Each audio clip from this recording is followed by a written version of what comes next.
Deputies charged a 17-year-old with killing his 14-month-old half-brother who died in a fire.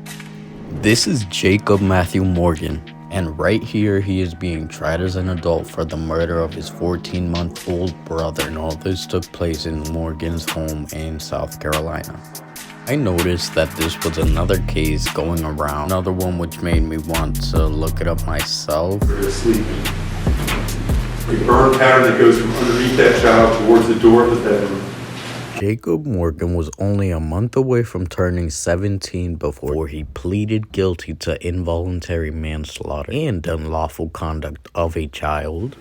Fire and police officials did try to save the little brother's life, but it had just been too late. This child being Jacob's younger 14-month-old brother, of course. And now let's dig deeper. Jacob Matthew Morgan was accused of starting 2 fires on a Monday in the month of March in the year 2015 at 8:30 in the morning. Apparently Jacob had this fascination with fire. Just keep that in mind. I'm just saying that ended up killing Jacob's little brother, which took place in the family's Rock Hill mobile home in South Carolina. I tried to look up why Jacob pled to involuntary manslaughter and not murder. All I could find was this. This just stated that Jacob was allowed to plead down to involuntary manslaughter instead of homicide by child abuse. It's really just crazy. I don't really know how the court system works, but I'll just get deeper into that as the video goes. I mean, that's pretty self-explanatory. Like, yeah, he probably just pleaded one way and not the other to lessen his sentence.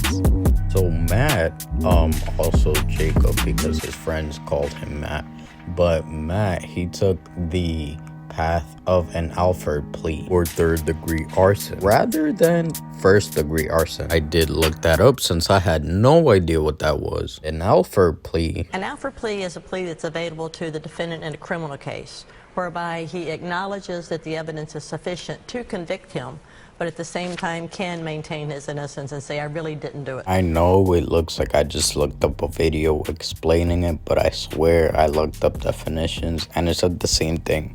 As the days went on, his hearing and his interrogations went by. He changed his story numerous times. At one point, Jacob said he was sleeping on a couch in the living room, and then he went back to the bedroom trying to save his brother, but the fire kept him out of the bedroom. However, investigators were well on Jacob's trail of lies. They were able to understand 2 things. Number 1, Jacob definitely started a fire.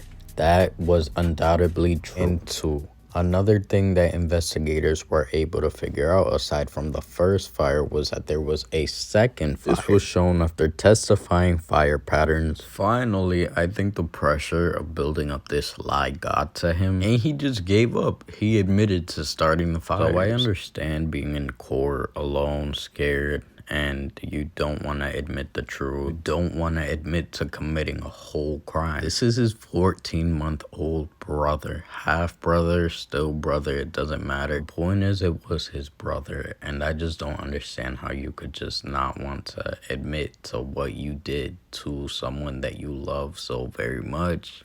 Son is innocent of what they said that he did to his to my youngest son. He loves his brother. I love my brother. I still do to this very day. He's my best friend. To kill him would be killing the pieces myself. He was the only brother I ever had. And I just wish I could have gotten to him in time. Okay, so this is the part where Jacob Matthew Morgan completely confused me. A report that I read stated that Jacob Morgan started both fires near potential heat sources in order to make them seem accidental. Is that saying, like, in case he was planning on getting caught for starting a fire in the first place, he was just going to say it was an accident, maybe? Both fires were set in 2 different areas within the family home. Apparently lit these 2 candles. If that doesn't put questions into your head, I don't know what will. That is acting on an impulse before you think. Jacob stated that he did love his brother. I love my brother. I still do to this very day. I I love my brother. I love my brother. And I'm not gonna say he didn't, because, I don't know Jacob. I'm not Jacob. I don't know what he's feeling. But at this point, whether he meant to kill his brother or not, he did it. He started the fire, and it came with a horrible ending. A key element to all of this is the fact that Jacob had a phone on him. He actually had a phone on him, but he did not use it to call for help. Which, yeah, he was under pressure. He was doing this, he was doing that. Maybe he didn't want to get in trouble, or maybe he just didn't think about it because he was doing something at the time, such as panicking, or maybe both. The fact that he had a phone and didn't call for help just brings up more questions. Loved ones of both Matt and Joshua Hill still stand behind Matt. I don't blame you for thinking that's crazy. This is going to be a tough conversation because people are wanting to blame you, and this is a tragedy. Let's I not hate these reporters and this questioning parents. I've always hated that, because the reporters or the news anchors, they never let the parents speak. They always put their own opinions over the parents, or the victims. But the thing is, one statement that was just made is that you know your child better than anyone, and that's true. What people are hearing is what the prosecution says my son had. A fascination with fire brings people to think that he loved to set things on fire and watch them burn. That is not at all true. He would never hurt his brother, and with the... Here is three of them attacking the parents, telling them that their kid is autistic, and they're trying to tell him, no, he has autistic tendencies. By the way, I did not clarify. Right there on the left is Matt and Josh's mom, but on the right, that is only Josh's biological father and Matt's stepfather. In this interview, if you will, Matt and Josh's parents are just trying to tell everyone that Matt wouldn't do this. He's actually a nice person. He loves his brother. They just try to be supportive. Mike Hill, the father, stated that he will never get over the loss of both of his sons. He will never get over the death of his actual son, and he will never get over the case of Morgan. I feel like I didn't even have to specify that Matthew wasn't the biological son of Mike, because Mike actually thought of Matthew as his actual son, like one of his own. As he stated, I will never get over losing my little boy. Also said he would never get over how his other son is being accused of killing. And I get that. They lost 2 sons. Like the other video I made where loved ones still stood behind the defendant. Don't forget to go watch that video, by the way. Just like the other video I made, 2 sons were lost.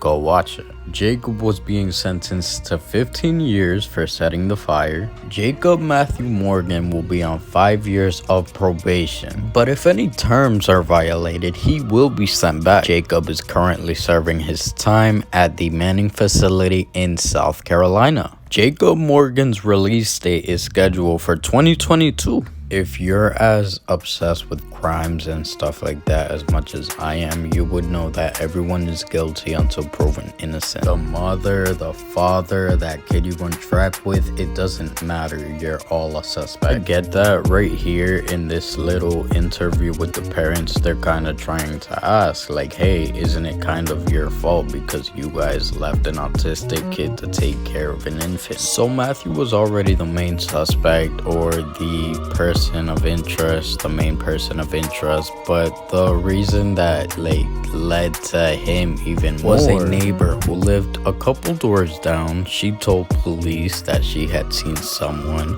who they identified as Matthew Morgan going back into the burning building. This person that the neighbor identified also had singed hair, and as you can imagine, they probably looked for singed hair as soon as they were looking for a suspect, which they probably found on Jacob. Another red flag which led people to Matt was the fact that Matt had already set a whole different fire 2 weeks prior. It was non-fatal, but he still set a fire. Every single time I see a video with the thumbnail of Jacob Matthew Morgan crying, his story is usually that he is being given life and that's why he's crying as he is, which is not at all true. He's being given 15 years. And I think I'm gonna end this video. Like, subscribe, and thank you for watching.